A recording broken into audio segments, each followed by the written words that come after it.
سورج چلتے چلتے اللہ تعالیٰ کے عرش کے نیچے پہنچ جاتا ہے اور وہاں اللہ تعالیٰ کو سجدہ کرتے ہیں.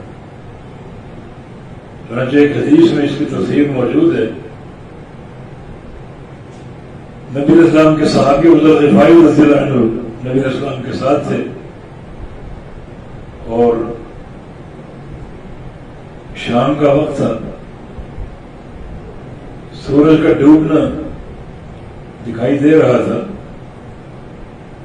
آپ نے پوچھا ابو ذر غفاری سے اتدری این تذهب، کیا تم جانتے ہو کہ سورج کہاں جاتا ہے؟ عرض کیا کہ اللہ رسول عالم، اللہ اور اس کا رسول بہتر جانتے ہیں.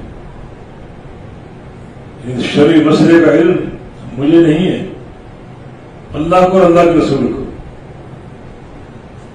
اللہ کو اس لیے کہ وہ ہر چیز جانتا ہے، رسول کو اس لیے کہ رسول پر اللہ تعالیٰ کی وحی اترتی اور اللہ کی وحی رسول کو بتاتی ہے.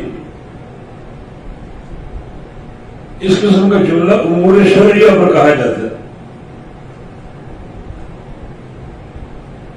امور قدریہ پر نہیں.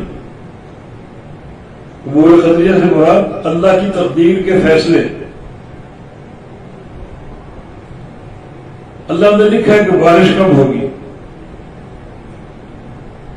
صرف اللہ ہی جانتا ہے، کوئی انسان نہیں جانتا. اگر آپ سے پوچھا جائے بارش کب ہوگی، جس کا جواب ہے اللہ اعلم. یہ نہیں کہ اللہ و رسول اعلم. یہ تقدیر کے فیصلے، تقدیر کے معاملے صرف اللہ کے علم میں. اس علم میں کوئی مخلوق شریک نہیں ہے. مگر شریعت کے معاملے چونکہ اللہ نے اپنے نبی کو اطلاع دی ہے، خبر دی ہے وحی کے ذریعے، تو شریعت کے معاملے نبی بھی اللہ کے بتانے پر جانتا ہے. چنانچہ فرمایا، عرض کیا کہ اللہ و رسول اعلم، اللہ اور اس کا رسول جانتے ہیں، وہی بہتر جانتے ہیں. تو رسول اللہ صلی اللہ علیہ وسلم نے ارشاد فرمایا فَإِنَّا تَذْهَبُ حَتَّى تَسْجُدَ تَحْتَ الْعَرْشِ. سورج چلتا ہے اور اللہ کے عرش کے نیچے اللہ کو سجدہ کرتا ہے. فَتَسْتَأْذِنَ فَيُؤْذَنُ لَهَا. سجدے کے بعد وہ اللہ سے اذن طلب کرتا ہے دوبارہ طلوع ہونے کی، تو اللہ سورج کو دوبارہ طلوع ہونے کی اجازت دے دیتا ہے. چنانچہ اس کا طلوع ہونا اللہ کے امر سے، اللہ کے اذن سے.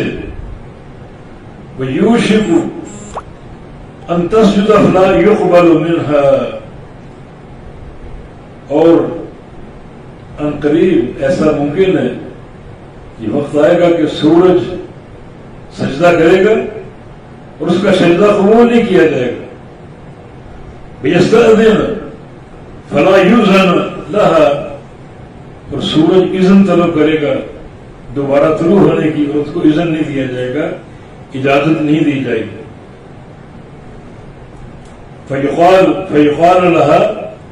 سورج سے کہا جائے گا ارجعی من حیث جئتی فتطلع من مغربها، کہ جہاں سے تم آئے ہو وہیں لوٹ جاؤ.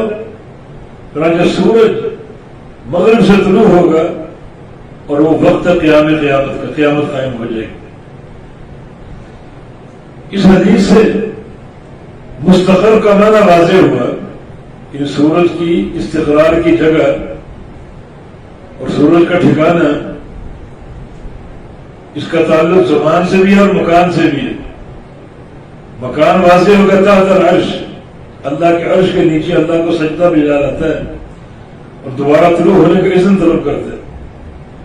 اور زمانے سے مراد قیامت کا قائم ہونا. یہ سورج چل رہا ہے، اپنے مستقر کی طرف چل رہا ہے، چلتا رہتا ہے، چلتا رہے گا قیامت کے قائم ہونے تک. جب قیامت کے قیام کا وقت آئے گا تب سورج اللہ تعالیٰ سے طلوع ہونے کی اجازت طلب کرے گا تو اللہ رب العزت حکم دے گا کہ جہاں سے تم آئے وہیں لوٹ جاؤ. چنانچہ سورج مغرب کی طرف جائے گا اور مغرب کی طرف سے طلوع ہوگا، اور یہ ہے قیامت۔ تو سورج اللہ تعالیٰ کی نشانی کس انداز سے چل رہا ہے، اور ایک رفتار اور ترتیب سے جب سے اللہ نے سورج کو بنایا آج تک کسی تقدیم اور تاخیر کے بغیر چل بھی رہا ہے، اور طلوع و غروب بھی ہو رہا ہے، اور قیامت تک چلتا رہے گا، اور طلوع و غروب کا نظام بھی جاری رہے گا۔ اور جب قیامت کے وقوع کا وقت آئے گا تو اللہ رب العزت سورج کو بجائے مشرق کے مغرب سے طلوع ہونے کا حکم دے گا، اور پھر مغرب سے طلوع ہوگا، اور قیامت جو ہے وہ قائم ہو جائے گی۔